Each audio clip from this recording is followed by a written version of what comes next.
Hello artists! Today we're going to do part 2 of our project. So last week we created these awesome desert landscape drawings featuring some cactuses inspired by the work of Georgia O'Keeffe. This week we are going to create a background for this drawing that is inspired by Jen Stark. So I'm going to create my background on a separate piece of paper. If you're working on this at home, you're welcome to do that on this page.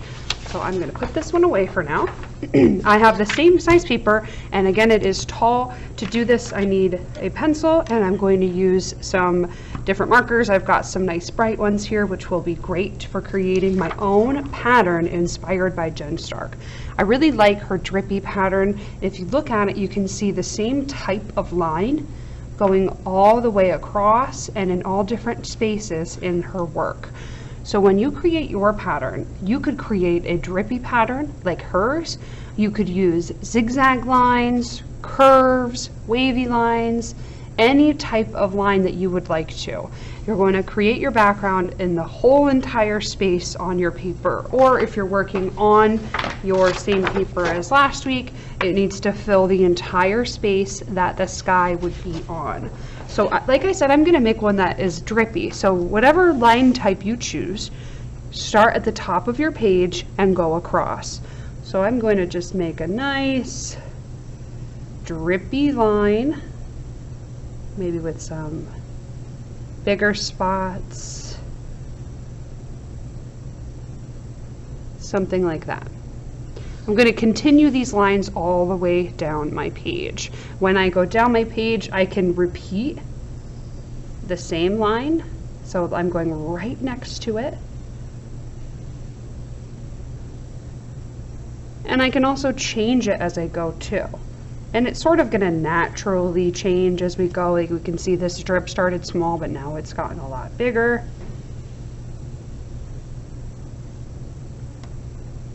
Okay, maybe I'll do one more.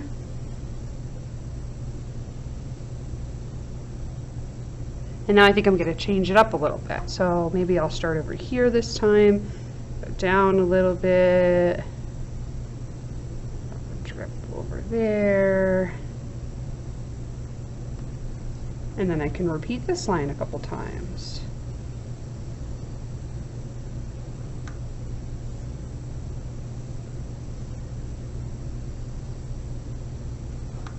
Maybe I can have one that sort of goes halfway, like that. And repeat that a couple times. Whatever you decide to do, just have fun with it. Create your pencil lines going all the way down to the bottom of the page.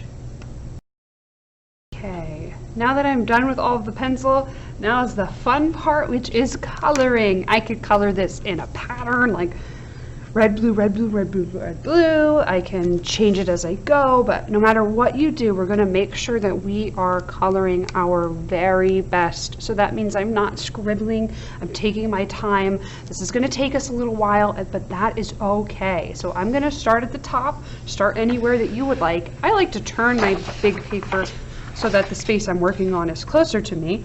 And I'm always going to start by tracing the pencil line. It helps to define the space that I'm coloring and will help me to stay inside of the lines. This one's nice and small, which makes it pretty simple. But I'm always going to color in the same direction and try to make it nice and smooth. If your color is not dark enough, we can add more layers to it. So I'm going to do this color next. Tracing the line, nice and slow. This is such a fun thing to color. And then I can go through and fill it in. So have fun coloring your background. Take your time.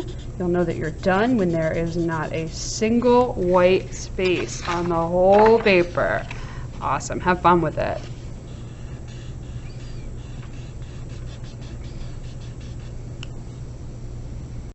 Okay, so I'm most of the way down with my coloring. The next thing we're going to do is we are going to cut out these pieces and put them on top of here. So I'm going to do that before I continue coloring, just so that I'm saving myself a little bit of time. I don't want to color something that's just going to get covered up with our cactuses and our desert landscape. So grab your scissors and cut out your landscape. So I'm going to cut along this top line, following the shape of everything on it. I'm not cutting apart any individual pieces. And when I cut, I'm making sure that I do not cut off the Sharpie line at all. I want to leave that on there as I cut around. When you come to sharp turns, like in my flower here, make sure you open your scissors all the way, turn them, and then cut.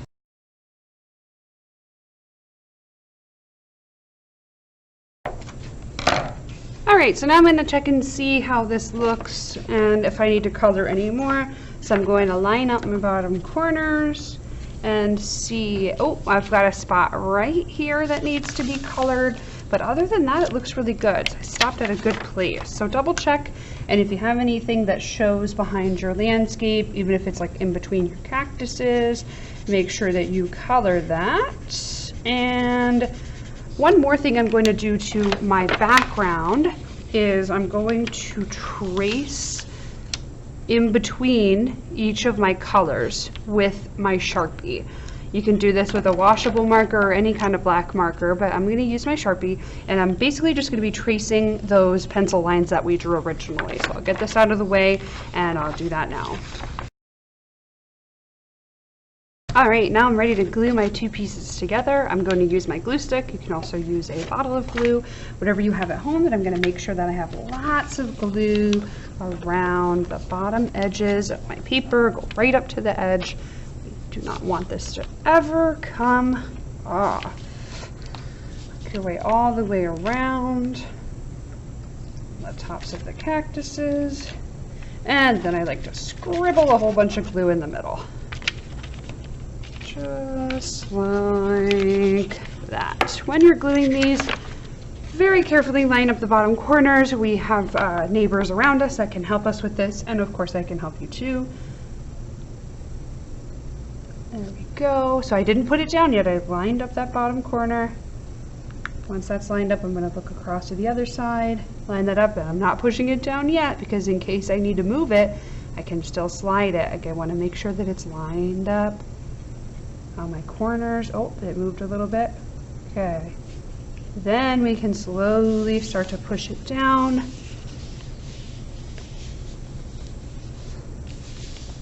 Like that. Oh, that looks so good. And if you have any parts of your paper, like especially our cactus paper, might be a little wavy from the water, a good idea is to take something heavy like a book and lay it on top so that it can dry. And our desert landscape inspired by Georgia O'Keeffe and Jen Stark is finished. Look how cool that is. I can't wait to see your projects. Good luck, have fun.